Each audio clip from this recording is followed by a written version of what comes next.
পবিত্ৰ ৰমজান মাহত ৰঙিয়াত এদল যুৱকৰ প্ৰশংসনীয় পদক্ষেপ। হেল্পিং হেণ্ডছ নামৰ এটি সন্থাই ৰমজানৰ প্ৰথমটো ৰোজাৰ পৰাই ৰোজাদাৰসকলক যোগান ধৰি আহিছে ইফতাৰৰ সামগ্ৰী। দিনটো ৰোজাৰ অন্তত বহু মানুহে কৰ্মস্থলীৰ পৰাই আপোন ঘৰলৈ গৈ ইফতাৰৰ সময় নাপায়। এনে লোকৰ বাবে ৰঙিয়া ৰেল ষ্টেচনৰ সমীপৰ ষ্টেচন জামে মছজিদৰ সন্মুখত যোগান ধৰিছে ইফতাৰৰ সামগ্ৰী। ইছলাম ধৰ্মাৱলম্বী লোকসকলৰ ৰমজান মাহৰ 17 দিনৰ অন্তত ৰঙিয়াবাসী ৰাইজৰ লগত লগে ভাগে ইফতাৰৰ আয়োজন কৰিছে হেল্পিং হেণ্ডছৰ কৰ্মকৰ্তাসকলে। প্ৰথম ৰমজানৰ পৰাই এনেদৰে যোগান ধৰি আহিছে ৰোজাদাৰসকলক ইফতাৰৰ সামগ্ৰী। ইফালে বহু দৰিদ্ৰ পৰিয়ালে দিনটো ৰোজাৰ অন্তত এসাঁজ অন্নৰ কাৰণে চিন্তা কৰিব লগা হয়। তেনে লোকৰ বাবেও বিতৰণ কৰি আহিছে এসাঁজ সুস্বাদু আহাৰ। এদল যুৱকৰ এনে পদক্ষেপক শলাগিছে এতিয়া ৰঙিয়াৰ সচেতন মহলে। আমাৰ এইটো আজি 17 নম্বৰ দিন, ছেম কাৰ্যসূচীয়ে আমাৰ যিটো ফ্ৰী ইফতাৰ বিতৰণ আমাৰ সেইটোৱে চলি আছে। আৰু মানে আলহামদুলিল্লাহ আমি বহুত ধুনীয়াকৈ 17 দিন পাৰ কৰিলোঁ। আৰু আমি ডে 1ৰ পৰা ডে 17, আজি 17 হয়, আমি গোটেইবোৰ আমাৰ এটা পেজ আছে ফেচবুকত, সেই পেজটোত আমি আপলোড কৰিছোঁ। আমি মানে আমি এইটোৱে বিচাৰিছোঁ যাতে আমাক দেখি আমাৰ পৰা ইনস্পায়াৰ্ড হৈ বেলেগে যাতে আমাৰ এই কাৰ্যটো, আমাৰ এই উদ্দেশ্যটো লয় আৰু সম্পন্ন কৰে, তাৰে আমাৰ আশা। আৰু আমি সেইটোৱে নিশ্চয় কৰিছে। গোটেই সকলো ধৰ্মাৱলম্বী লোকেই আমাক সহায় কৰিছে।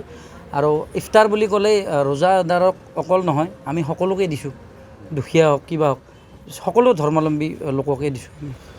ৰঙিয়া এটা স্বেচ্ছাসেৱী অনুষ্ঠান, এটা সম্পূৰ্ণ ৰাইজৰ দ্বাৰা পৰিচালিত স্বেচ্ছাসেৱী অনুষ্ঠান হেল্পিং হেণ্ডছ।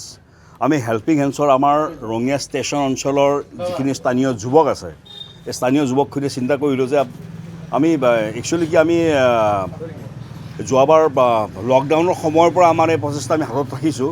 আমি দুৰ্গতসকলক আমি সেই সময়ত সহায় কৰিছিলোঁ। এইবাৰ আমি চিন্তা কৰিলোঁ যে যিখিনি এই পবিত্ৰ ৰমজান মাহত যিখিনি প্ৰকৃত যিখিনি ৰোজাদাৰ, যিয়ে নেকি ধৰক বিভিন্ন কাৰণত ৰঙিয়ালৈ আহে বা ইফতাৰ কৰাৰ এটা যোগ্য স্থান বিচাৰি নাপায় বা ইফতাৰৰ বাবে যিখিনি প্ৰয়োজনীয় সামগ্ৰী এইখিনি তেখেতসকলে একেলগে নাপায়, গতিকে তেখেতসকলক বিনামূলীয়াকৈ ইফতাৰ যোগান ধৰাৰ বাবে আমাৰ ৰঙিয়াৰ হেল্পিং হেণ্ডছৰ আমাৰ যিখিনি আমাৰ যুৱ সদস্য আমাৰ ভাইটি আছে, ভাইটিসকলে চিন্তা চৰ্চা কৰি আমি পবিত্ৰ ৰমজান মাহৰ প্ৰথমটো দিনৰ পৰাই আমি এই ফ্ৰী ইফতাৰৰ ব্যৱস্থাটো আমি কৰিছোঁ, যাতে কোনো ধৰণৰ মানুহে ৰঙিয়াত আহি যাতে কোনো ধৰণৰ অসুবিধা নাপায়।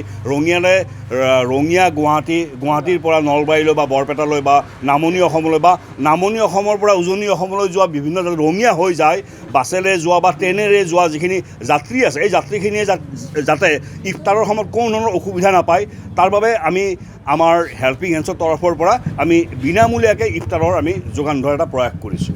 আৰু আজি আমি আমাৰ আপোনালোকে জানে যে পবিত্ৰ ৰমজান মাহ আৰম্ভ হোৱাৰ প্ৰথমটো দিনৰে পৰাই আমি এই কাৰ্যসূচী অব্যাহত ৰাখিছোঁ। আজিও আমি সেই একেই কাৰ্যসূচী আমি অব্যাহত ৰাখিছোঁ।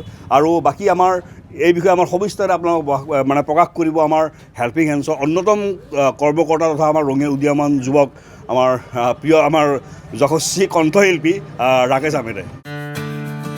ৰঙিয়াৰ পৰা মইনুল হকৰ প্ৰতিবেদন, স্বস্তা ৰিয়েলিটি।